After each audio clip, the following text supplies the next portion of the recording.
మాజీ ఆర్థిక మంత్రి చిదంబరంకి చెంపపెట్టు లాంటి అంశం ఏంటంటే ఆయన అప్పుడు ప్రకటించింది అంటే పార్లమెంట్లో కూర్చొని మాట్లాడింది.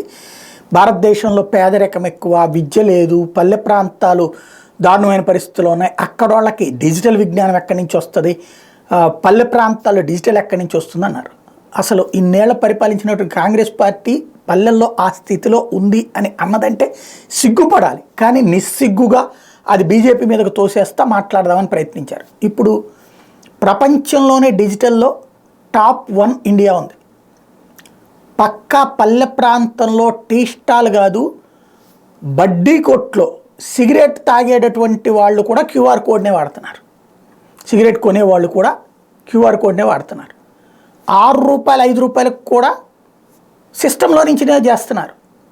ఇంతకంటే స్థాయి డెవలప్మెంట్ ఎక్కడ నడుస్తుంది? లేటెస్ట్ రిపోర్ట్ చూసుకుంటే 2022 నాటికి 119వ స్థానంలో స్పీడ్ టెస్ట్ గ్లోబల్ ఇండెక్స్లో డిజిటల్ భారత్కి సంబంధించినటువంటి దాంట్లో ఇప్పుడు 28వ స్థానానికి ఎగబాకాం. గ్రామీణ ఇంటర్నెట్ 200% సబ్స్క్రైబ్ పెరిగారు. ఇంటర్నెట్ గ్రామీణ ప్రాంతాల్లో కూడా ఇంటర్నెట్ 200% సబ్స్క్రైబర్లు పెరిగారు. అట్లాగే 6.64 లక్షల కిలోమీటర్ల ఆప్టికల్ ఫైబర్ దేశవ్యాప్తంగా వేయబడింది.